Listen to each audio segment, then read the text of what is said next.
Hello students, welcome back to our YouTube channel गोरांसी physics. अब today topic is application of Gauss law. देखिए आज का topic हमारा एप्लीकेशन ऑफ गॉस लॉ है।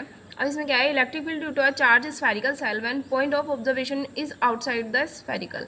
इसका मतलब क्या है कि हमारे पास एक क्लोज सरफेस है और उसके बाहर कोई हमने एक पॉइंट ले रखा है और उस पॉइंट पर हमें क्या करना है, इलेक्ट्रिक फील्ड फाइंड आउट करना है। अब इस पूरे को समझने के लिए डिटेलिंग में हम पहले इस डायग्राम को समझते हैं। देखिए क्या है, मेरे पास क्या है, एक क्लोज स्फेयर है, मतलब कि इस और जो ये स्फेयर लेंगे हम क्या लेंगे, स्फेरिकल शेल है ये हमारी, तो इसमें क्या लेंगे, ये होलो लेंगे। होलो क्या होता है कि वो अंदर से तो हमारा क्या होगा, खाली होगा, लेकिन बाहर से क्या होगा, वो क्लोज शेप रहेगी हमारी। तो हमने क्या लिया है, एक क्लोज सरफेस लिया है और हमने एक स्फेयर लिया है और इसके चारों तरफ क्या है, यूनिफॉर्मली पॉजिटिव चार्ज डिस्ट्रीब्यूट है, जिसको मैंने क्यू नाम दिया है चार्ज को। और इसका जो सेंटर पॉइंट है वो ओ माना है और ओ, इसकी रेडियस क्या है, कैपिटल आर।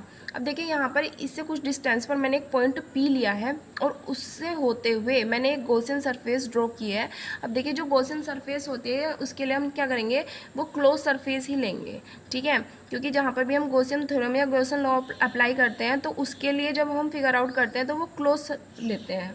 अब क्लोज क्यों लेते हैं, क्लोज इसलिए रहता है क्योंकि उसमें क्या होता है, चार्ज एनक्लोज होता है, इसीलिए इसके अंदर चार्ज एनक्लोज होगा, तो इसीलिए हम क्या लेंगे, क्लोज सरफेस लेंगे। अब देखिए हमने एक क्लोज सरफेस लिया है और यहाँ पॉइंट ओ से पॉइंट पी पर जब हमारा फोर्स लगेगा तो इलेक्ट्रिक फील्ड की डायरेक्शन किधर की साइड जाएगी, इधर की साइड जाएगी।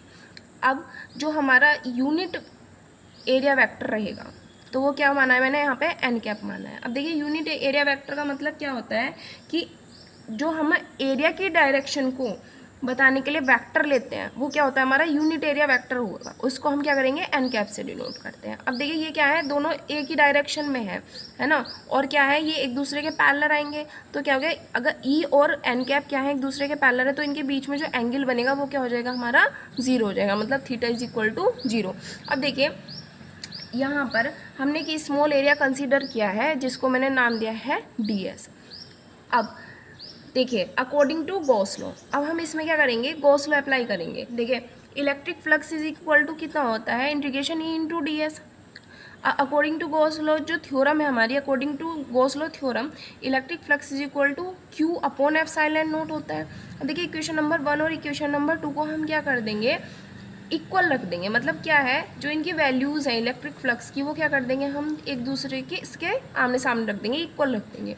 तो देखिए इलेक्ट्रिक तो क्या है, यहाँ पर क्या आएगा, integration E into D S. अभी क्या है, हमारे वेक्टर फॉर्म में आया है, is equal to Q upon epsilon naught. अब देखिए जब ये हमारा यहाँ पर वेक्टर फॉर्म में आया, जब हम इनका वेक्टर हटाएंगे तो हमारे पास क्या होगा, एंगल होगा।